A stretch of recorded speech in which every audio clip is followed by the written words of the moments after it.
The planet Xantheris, known for its towering crystalline cities and lush, vibrant oceans, had always been a symbol of peace and prosperity. Its inhabitants, the Xantherians, were a deeply advanced civilization, long removed from the struggles of war and conflict. Their technology allowed them to explore the stars, foster alliances with neighboring species, and protect their planet from natural threats. For centuries, they lived in balance, certain that their peace would remain undisturbed. But that certainty was shattered one day when they received a signal from deep space. It was a simple transmission, nothing more than 3 words: "The humans are here." Confusion spread like wildfire. The term, humans, was unfamiliar to most. Their scholars searched every archive, combing through galactic records for any mention of this species. What little they found came from ancient, fragmented texts passed down by extinct civilizations. The texts were vague but carried an unmistakable tone of fear. They spoke of a species that had evolved on a remote, water-covered world, a species capable of adapting to any environment, surviving the harshest conditions, and thriving in chaos. They were described as relentless, unpredictable, and capable of feats that defied logic. The Grand Council, composed of Xantheris' wisest leaders, debated the matter for hours. Some dismissed the warning as a hoax, a mere ghost story passed down through galactic folklore. Others argued that if even a fraction of the legends were true, the arrival of humans could spell disaster. But before a consensus could be reached, a massive object appeared in orbit around their planet, a ship unlike anything they had ever seen. It was not sleek or elegant like Xantherian vessels. Instead, it was a patchwork of metal and machinery, built for function over form. Its size alone dwarfed any known spacecraft, and it bristled with unfamiliar technology. Panic gripped the planet. Citizens crowded the streets, staring up at the sky where the ship loomed like a silent sentinel. Military forces were mobilized, and defense systems were activated. Yet despite their preparations, the humans made no hostile move. Days passed with no communication from the ship, and the tension on Xantheris became unbearable. Then, without warning, a transmission was broadcast planet-wide. It was a simple, static-laced message spoken in a language that seemed both foreign and familiar. "We come in peace," it said. "But we need your help." The message threw the planet into chaos. The idea of humans asking for help did not align with the terrifying legends. The Grand Council convened once again to discuss the appropriate response.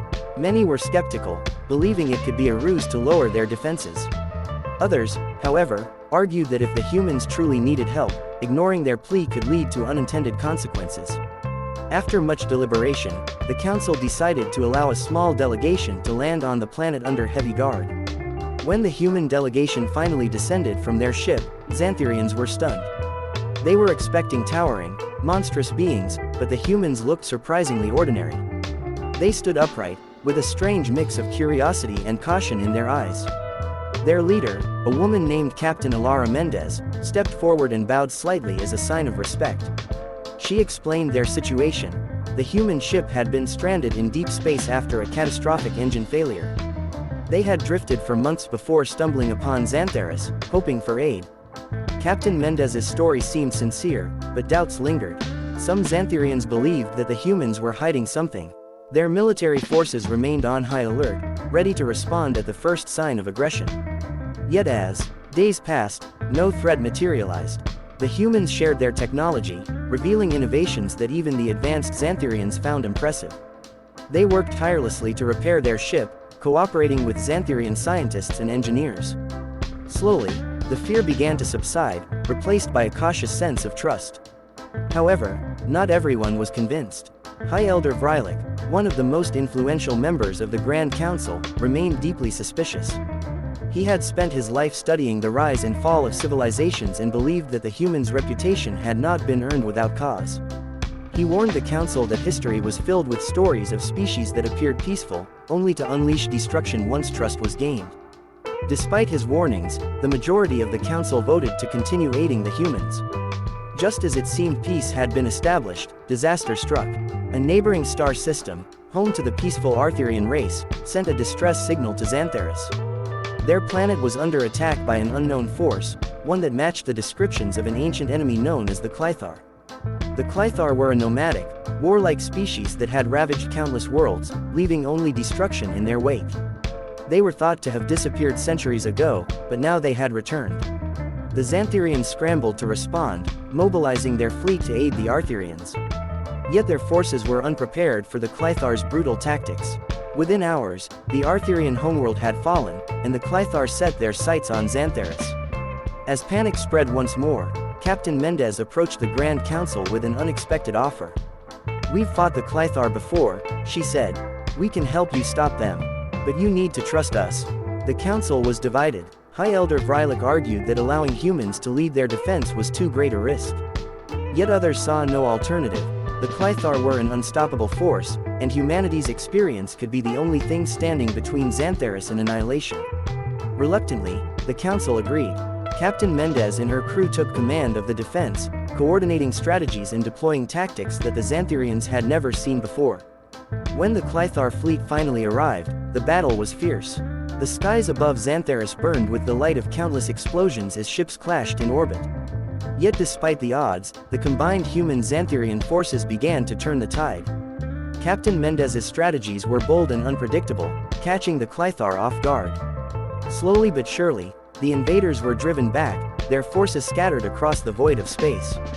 When the battle was over, Xantheris stood victorious. The Clythar threat had been neutralized, and for the first time in centuries, peace seemed possible once more. Captain Mendez and her crew were hailed as heroes, their bravery and leadership celebrated across the planet. Yet beneath the celebrations, High Elder Vrylik remained uneasy. The humans had proven themselves invaluable allies, but their unpredictability still troubled him. In the aftermath of the battle, Captain Mendez requested a private meeting with the Grand Council. There, she revealed the truth behind the humans' reputation.